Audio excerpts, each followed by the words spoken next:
朋友们，今天的故事涉及到一位颠覆我们历史认知的人物。这个人不是名门之后，也不是沙场老将，他只是一个县令，一个普通的文人。但是这个文人在国家存亡之际，用7000残兵把13万叛军牢牢钉在睢阳城下整整10个月。您知道安禄山在横扫大河南北的时候，这座城有多要命吗？这是江淮最后的屏障，城破则大唐血脉断绝。粮草耗尽那天，他杀了自己的小妾，分食三军。箭矢用光那个夜里，他绑上稻草人，骗走敌军数十万之箭。城墙坍塌那一刻，他把尸体当作炮弹砸向敌人。这人的名字叫做张巡。守城到最后400残兵饿到拿不起刀，却让叛军付出了12万人的伤亡。城破之时，睢阳的平民百姓所剩无几，被张巡和他的部队吃掉了的，有史料明确记载，多达2-3万人。他到底是吃人恶魔还是救国战神？这一争论直到今天仍然备受争议。不可否认的一点是睢阳每多守1天，江淮就多运出9万担粮草。可以说他用一座城强行为大唐续了命。所以下一次如果有人说历史非黑即白，可以把张巡的故事讲给他听。在王朝崩塌的黑夜里，英雄和恶魔有时候根本就是同一个人的2张脸。单以战争为例呢，张巡可以说放在任何一个朝代都称得上是军事奇才。那么他奇在哪儿？他的守城战术究竟有多变态？温馨提示，本期节目口味偏重，请自行规避用餐时间进行观看。安史之乱的第4集，让我们深入了解一下张巡的故事以及睢阳之战。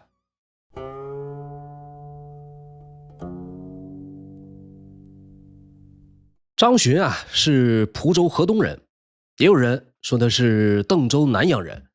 但不管他是哪里人，这个名字在安史之乱中直接成了叛军的噩梦。早在安史之乱爆发的初期，张巡就已经出现在了抗击叛军的第一线。当时的张巡还是真元县令，他的顶头上司谯郡太守杨万石怂了，投降了安禄山，还想拉着张巡一起当叛徒。结果呢，张巡是直接掀了桌子，愤而起兵，一路杀到了雍丘。这个雍丘也就是今天的河南省杞县，有一句成语杞人忧天，说的就是这里。张巡到了雍丘，没工夫忧天，这个时候他只有一个念头，他要打爆叛军。从天宝15载2月到12月，张巡、令狐潮在雍丘斗法。这场攻守战十分的有看头，堪称教科书级别的案例。张巡前后在雍丘守了10个月，以2-3千人的微弱兵力抵挡了叛军数万人。这个期间，无论是被强攻围困，还是被切断粮道，雍丘始终没有被攻陷。雍丘的地理位置有多重要呢？它是夹在陈留和睢阳之间，是叛军南下的必经之路。雍丘原有县令叫令狐潮，这个令狐潮准备投降安禄山，出的城去迎接叛军，结果被当地百姓和官吏反手一个背刺，直接请来了张巡和贾奔守城。贾奔一进城就把令狐潮的妻儿给砍了，气得令狐潮引来叛军攻城。贾奔战死以后，守卫这个雍丘的主将就变成了张巡。面对令狐潮4万大军，守城的人们有些摇摆，这个敌我悬殊太大，早知道还不如跟着令狐潮走了。人心动摇之际，张巡认为说敌人正是因为我们人少，反而会轻视我们，出其不意打出去，只有让其兵锋受挫，雍丘才有可能保住。随后呢，他亲率1000人分成几个小分队，突然杀出城去，出其不意打了个胜仗。没想到第2天，叛军带来了上百架投石机，炮石打击过后就开始强攻，好像蚂蚁一样通过云梯向上攀爬。雍丘这边呢，在城墙上设置木栅栏，用来阻挡敌军，同时把事先准备好的一捆捆蒿草灌上油，点着了往城下扔，用来烧毁对方的云梯。就在对方专心爬墙的时候，张巡再次派兵出城偷袭。接下来双方对阵了60多天，大小100余战，叛军把雍丘围的是里3层外3层，却始终打不下来。一来二去，叛军没了锐气，令狐潮呢暂时撤兵休养。没过多久，不甘失败的令狐潮卷土重来，又接连强攻数日，雍丘仍然是岿然不动。这令狐潮啊和张巡是老相识，所以这天邀请了张巡到城下会晤。一见面，令狐潮就劝说嘿，瞧见了吗？老李家玩不转了。哥们儿，你说你费这劲走啥呀？张巡对答说你呀平时自诩忠义，现在却投降了叛贼，你的忠义呢？怎么的？他藏猫猫去了？末了，令狐潮是无言以对，惭愧回应。随后呢，又围困雍丘1个多月，结果依然徒劳无功。就在他一筹莫展的时候，关中方向发生了巨变，潼关和长安被叛军相继攻破，玄宗皇帝跑路去了蜀中。令狐潮欣喜若狂，马上散布消息，同时给张巡修书一封，再度劝其投降。张巡本人没怎么着，这个城中的将士啊，得知了消息，开始人心惶惶，感情皇帝都跑了，这还坚守个毛线呀？一些人撺掇好了，有6名将领出面找张巡，晓之以情，动之以理。不是我军无能，实在是敌军火力太猛，现实摆在面前，不如就降了吧。张巡看了看他们，无奈的答应了下来。行吧，那就明天当众宣布吧。转一天，众将官议事厅分列两旁，张巡命人把玄宗画像请出来，高悬于大堂之上，然后呢，领着大伙一起朝拜。人们啊，心潮澎湃，百感交集，都以为这是最后一次朝拜唐朝天子了。冷不防啊，忽然听见张巡高声断喝，命人将昨天那6位当场逮捕，先是责以君臣大义，然后就把他们全部斩首。怒斩6将很快起到正面作用，想投降的彻底死心，不想投降的更加振奋。然而雍丘毕竟是座小城，围城数月，长期得不到补给，到后来更是连箭矢都用光了。这怎么办？你打仗没了武器，将士们全都愁眉苦脸。但是张巡气定神闲地表示莫慌莫慌。几天以后的一个夜晚，有巡逻的叛军在城外忽然发现说，这雍丘城头有大概1000多人坠城而来，这些人行动极为迅速，显然是准备夜袭大营。士卒赶紧禀报了令狐潮，令狐潮略加思索，马上召集全部的弓箭手列阵营前，朝着雍丘的城头万箭齐发。也不知道射了多久，反正城上下来的1000多人明显已经没有任何气息，浑身插满了箭。奇怪的是，这些人既不躲避也不出声，既不前进也不后退，他们好像稻草人一样，主打一个雷打不动。令狐潮再一仔细瞭望，这才发现中了计，感情这1000多还真就是稻草人。气急败坏的赶紧下令停止射击，可是再怎么生气也不管用了，城上的守军已经兴高采烈的把1000多稻草人拉上城头。经过清点，人们惊喜的发现得到的箭矢多达数十万支，这就是历史上真实的草人借箭。大家对诸葛亮草船借箭耳熟能详，其实那是卢贯中虚构的。真要说起来，草船借箭的故事原型是孙权，并不是诸葛孔明，而且也没有那么夸张。说令狐潮忙活了一晚上，半毛钱好处也没捞着，他是憋气又窝火。几天以后，又是一个夜晚，有小校来报，说是这个城上啊又坠下来人了，这回大概有500多。令狐潮得报是哈哈大笑，吩咐左右说，我估计啊8成还是那稻草人儿。张巡这小血子儿估计重拾是咋啊？该吃吃该喝喝，打理他走啥呀？结果万万没想到，这一回张巡是动了真格了。他挑选了500名精壮小校，夜袭叛军大营，把这个毫无防备的叛军杀了个人仰马翻，连令狐潮也在慌乱中弃营而走。都说兵不厌诈，张巡则是诈上加诈。除此以外，张巡治军极严，他的大将雷万春在城上和令狐潮喊话，脸上中了6箭，愣是纹丝不动。这件事在《资治通鉴》《新唐书》都有详细的记载，但是如果依照常理来分析，真实性是值得怀疑的。总而言之，整个雍丘之战，张巡始终稳稳拿捏令狐潮，用2-3千人硬刚数万敌军，打成了古代守城战的经典案例。张巡这个名字呢，从此以后也成了叛军的梦魇。想知道张巡后来怎么守睢阳，怎么用7000人扛住13万大军，别走开，下一章节马上开讲。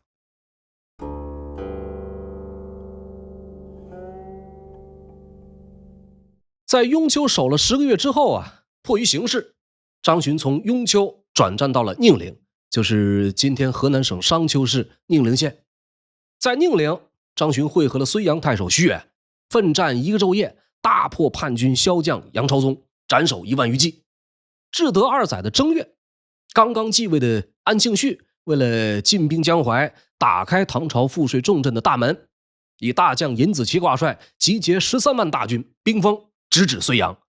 睢阳徐远的兵力一共3800人，张巡呢随后带着麾下3000人进驻睢阳，俩人加一起总共6800人。历史上著名的睢阳之战就此拉开序幕。第一回合啊，叛军人海战术24小时不间断冲锋，张巡直接开启狂暴模式，最多的时候一天击退敌人20多次进攻，刀都砍得卷刃了，还在城头喊话，就这接连激战16天，怒收2万多人头，俘虏60名将领，直接把尹子奇打到连夜撤兵。这波操作秀得徐远当场献上膝盖，自愿退居2线，当起了后勤部长。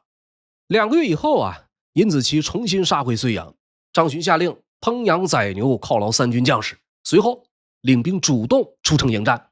徐远在城头擂响战鼓，这寥寥数千人选择了直接正面冲锋敌阵，结果是唐军锐不可挡，眨眼之间已经击溃敌军，毙敌3000，血洗战场，乘胜追击数十里。第2回合张巡再胜，但是叛军在兵力上占据绝对优势，只几天的功夫，收着人马又一次围住睢阳，日夜猛攻。有这么一天夜里啊，张巡下令擂鼓列队，摆出一副即将夜袭敌营的姿态。城外的叛军听闻了鼓声，立刻加强警戒，枕戈待旦。可是一直到第2天凌晨，也没见到唐军出城。天亮以后，鼓声也停了，人马也安静了。尹子奇闻报，亲自登上瞭望塔，仔细观察城中的情况，发现唐军根本没有什么动静，紧绷了一夜的神经就这样放松下来。他命令将士们各自回营休息，尹子奇本人也回到中军大营，开始睡起了大觉。就在这个时候，张巡率领麾下的骁将南霁云、雷万春等10余人，各率精骑50，突然大开城门杀了出来。最要命的是，这10几支敢死小分队全部瞄准了尹子奇的中军大帐。擒贼先擒王，感情这是一次经过精心策划的，配合着心理战的斩首行动。一时间他们如入无人之境，切瓜剁菜一般，接连斩杀了叛军50多名将领，5000多士卒。不一会儿的功夫，就杀到了尹子奇的大帐前。此时的尹子奇早已经从梦中惊醒，在亲兵们的簇拥下逃出大帐，正在气急败坏地组织反攻。张巡一心想要射杀尹子奇，可是乱战之中根本没法在千军万马中认出尹子奇。情急之下，张巡心生一计，他让人找来一些细木棍，削尖了当成箭矢射了出去。被射中的那个叛军啊，毫发无损，误认为唐军已经用光了箭矢，纷纷跑去向尹子奇汇报邀功。张巡呢，其实等的就是这么个机会，确认了尹子奇以后，马上向神射手南霁云点头示意。南霁云心领神会，弯弓搭箭，嗖的一声，不偏不倚，正好射中尹子奇的左眼。眨眼间，这个尹子奇哇哇惨叫，跌落马下。南霁云拍马冲到近前，正准备一刀要了他的命。尹子奇的亲兵们呼啦一下挡住南霁云，又把尹子奇扶上战马，也顾不上那些个了。尹子奇啊，一把拽住缰绳，调转马头，落荒而逃。睢阳之围随即解除，用木棍假箭调出大 boss 坐标。神射手南巴一发入魂，射爆尹子奇左眼。这波微操直接登上当季大唐热搜 TOP 半。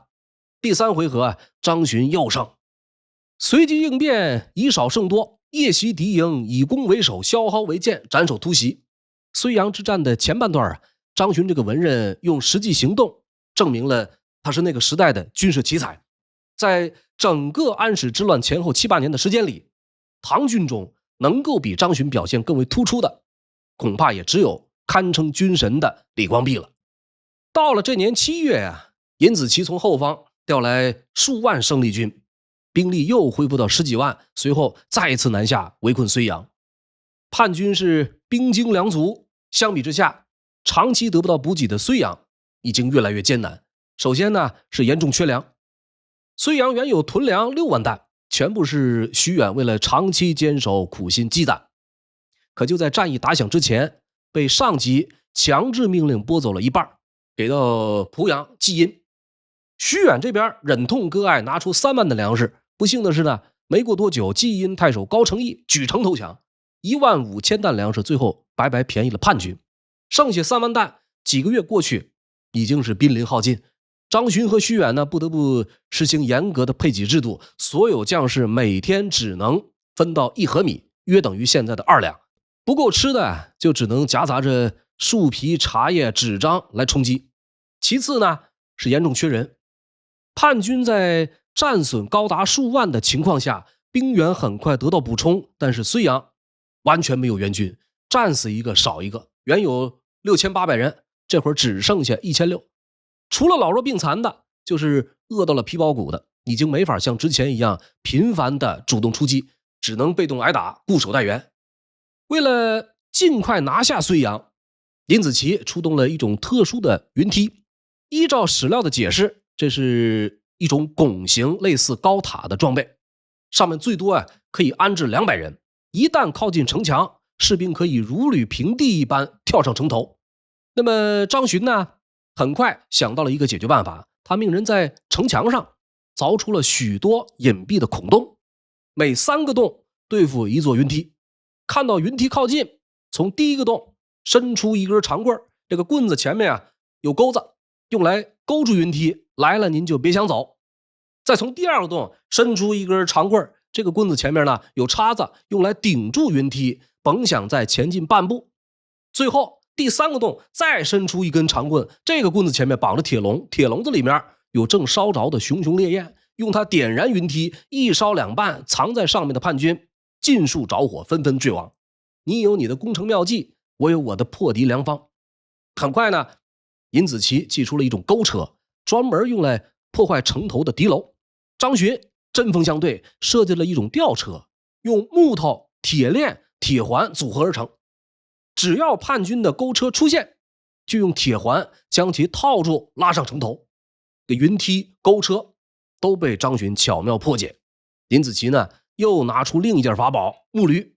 我们可以把这种装备理解成出现在中国唐代的特洛伊木马，内藏士兵，外裹牛皮，牛皮经过特殊工艺处理，可以有效防范火攻和箭矢。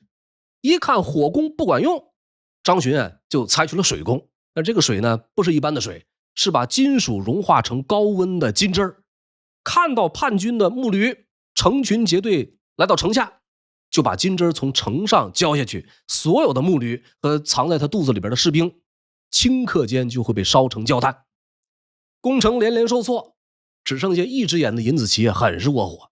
很快呢，又想到一条妙计，他让人用树木和沙土在睢阳城西北角修筑了一条便于大军冲锋的攻城坡道。那么张巡呢，就命人每晚悄悄的把一些松明、蒿草等等易燃物塞到沙土下面的木材里，并且前后10几天都没有被叛军发觉。等到时机成熟，张巡就下令点燃了这个坡道，大火一直烧了20多天。尹子奇也终于是黔驴技穷，被迫放弃了强攻睢阳，下令挖了3道壕沟外加木栅栏，打算把唐军活活耗死。尹张2人斗法的第4回合仍然是张巡获胜，但是睢阳的态势已经到了强弩之末。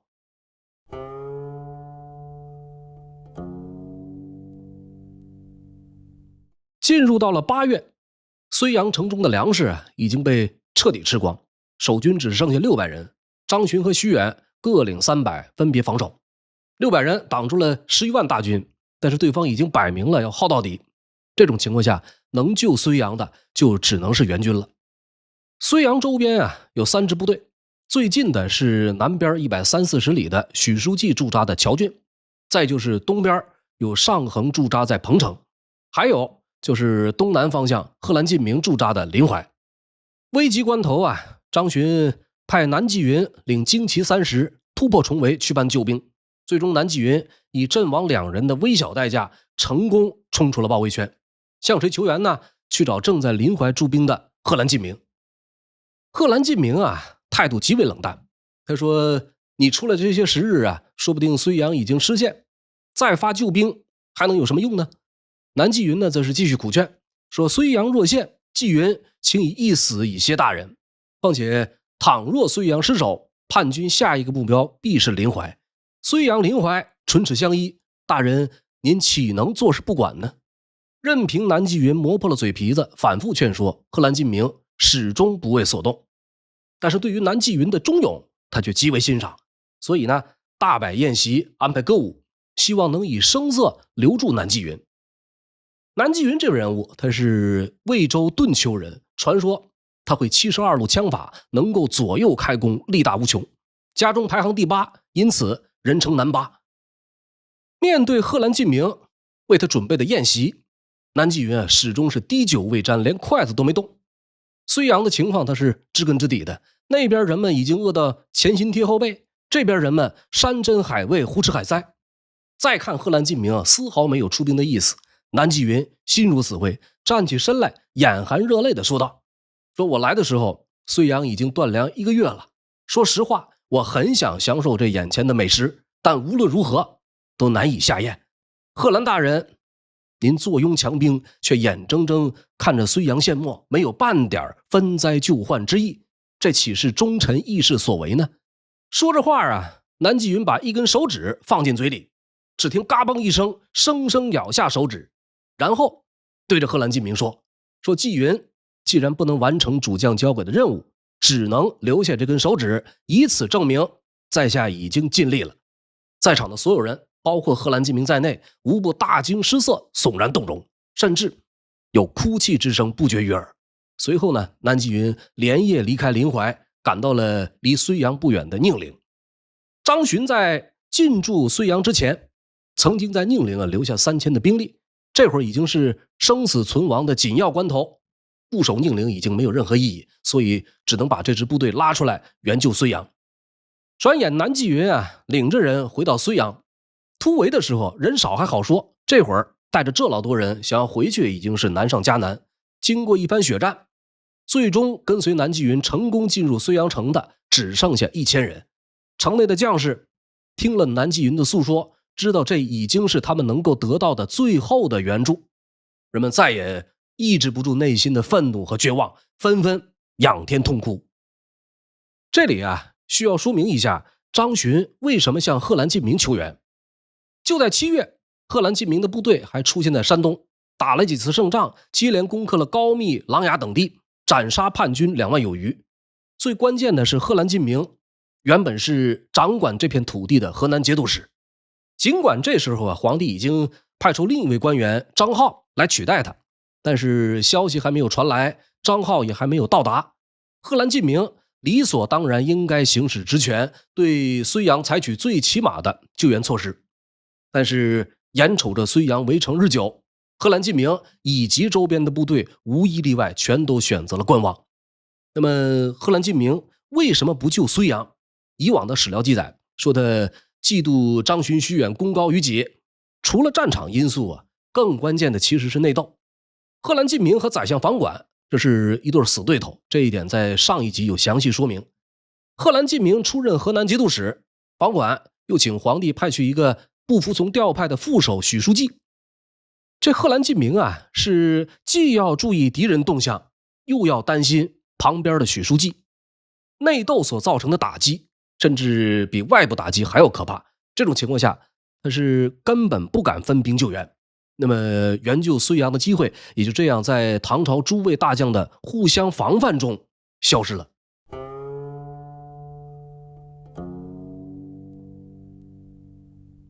睢阳坚守到了10月，城中不仅没有粮食，甚至连茶叶和纸都已经被吃光了。面对毫无希望的困境，有人提议弃城东走。这个张巡和徐远并非莽夫，如果弃城不影响平叛大局，他们自然不会拒绝。但是经过商议，他们一致认为睢阳是江淮屏障，一旦弃守，叛军必然长驱直入，到那时江淮这个财富重镇可就保不住了。更何况这时候的将士们已经饿到连路都走不动了，哪还有力气去突围呢？张巡和徐远对援军仍然抱有希望，他们认为即便是在战国时代，原本敌对的诸侯到了危难之时也会互相救一把，更何况皮毛相依的贺兰进明等人呢？最终他们决定继续坚守，等待援兵。可是坚守终归是需要吃饭的，按照《资治通鉴》的记载，茶止既尽，遂食马，马尽，罗雀绝属。吃光了茶叶纸张，张巡、徐远下令杀马充饥，马吃光了就开始捕麻雀抓老鼠。没过几天，麻雀和老鼠也吃光了，接下来怎么办呢？当兵的已经饿到两眼昏花，万般无奈之下呀，张巡下得城头，再回来的时候肩上扛着个重重的包裹，将士们迫不及待打开来看，包裹里面是很大一堆肉，更准确一点说是一个女人的肉。有细心的人在残肢断臂之中认出来，这是张巡的爱妾。《旧唐书》中记载说，尹子奇恭维祭酒，城中粮尽，一子儿时西孩而窜，人心微恐，虑将有变，寻乃出其妾，对三军杀之，以享军事。意思是说呀，当时的睢阳城已经出现一子而食的现象，张巡担心人心思变，杀掉小妾，让将士们分而食之，并且对众人说诸公为国家戮力守城，一心无二，经年乏食，忠义不衰，寻不能自割肌肤以啖将士，岂可惜此父做事微迫？大家为了国家专心杀贼，现在没米没粮，我恨不得割下自己身上的肉来给大家充饥，又怎么会舍不得这么个婆娘，眼看形势危迫，坐视不管呢？这将士们感动的全都流下泪来，无论是出于道德还是情感，都不忍心吃下这口肉。那么张巡呢，最后以军令强迫大家吃下，爱妾转眼就被分食一空。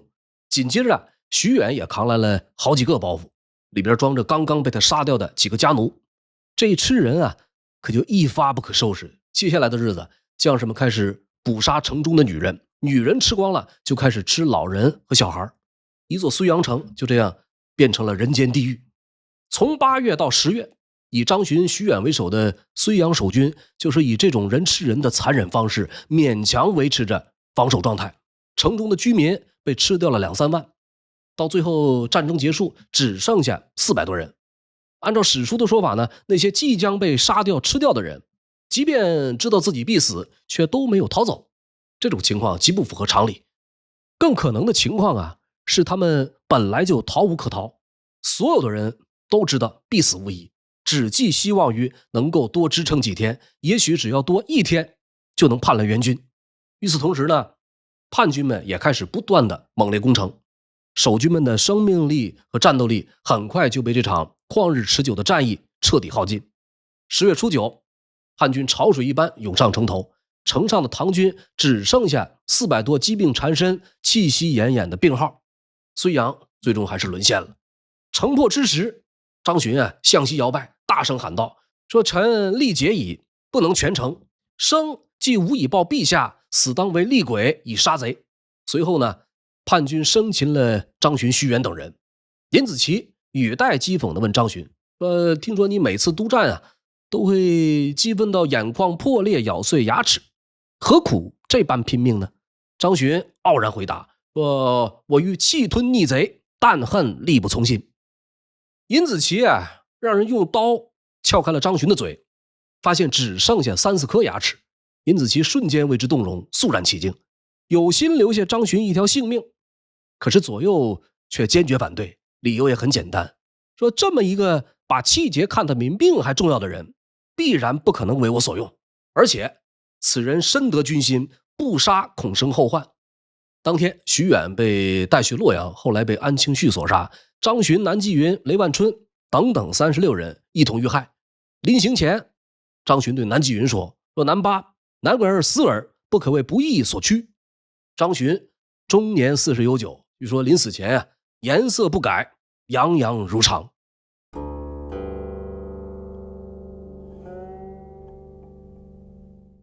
在守卫1年多时间以后雍丘、睢阳等地最终陷落，叛军打开了通往淮河地区的道路，但是人们在事后复盘的时候发现呢，这座小城的顽强抵抗为唐军争取了足够的时间。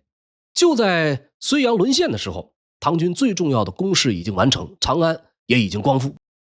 睢阳陷落3天以后啊，新任河南节度使张浩到任了。因此后世有人认为，如果张巡再多支撑3天，就可以等到援兵。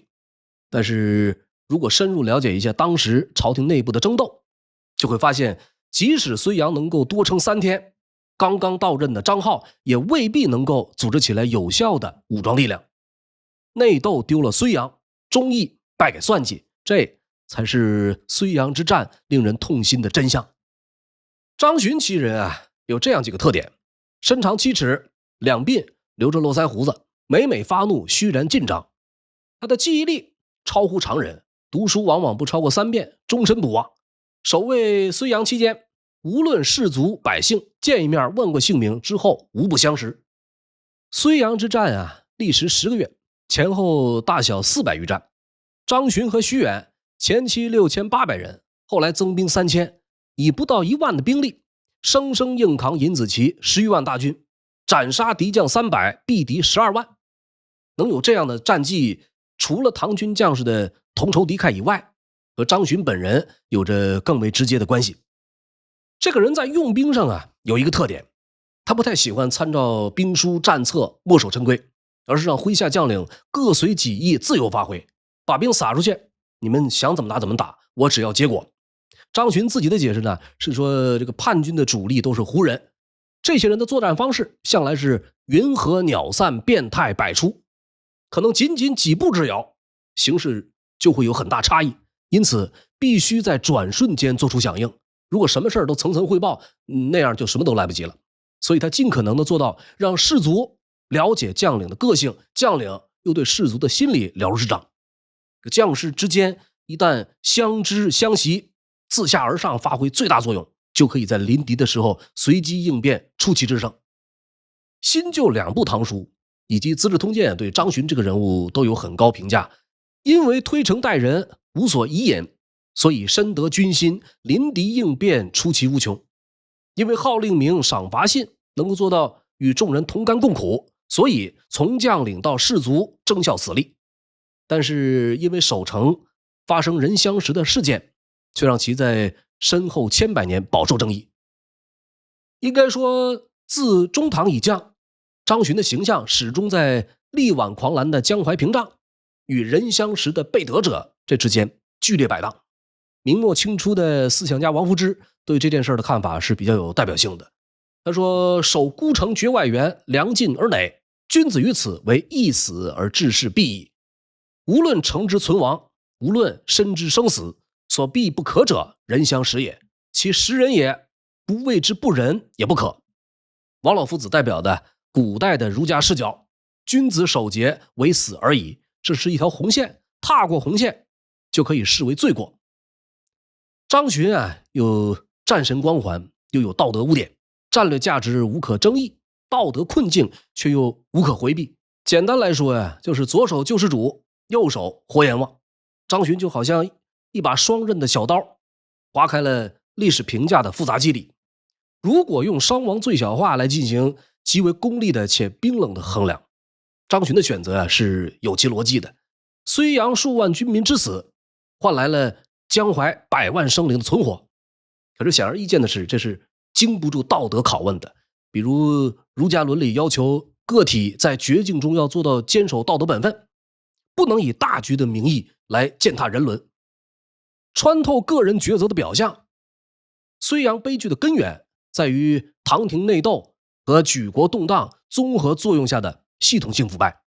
那个贺兰进明拥兵不救，房管党争掣肘，使得睢阳沦为了政治算计的弃子。张巡的识人决策实际上是制度崩坏、帝国机器失能以后，前线将领被迫承担的原罪。张巡的境遇好比一场扎心的吃鸡游戏，当这个毒圈缩到极致的时候，队友比敌人还要可怕。这个张巡啊，实际上是一个没法进行简单归类的人物。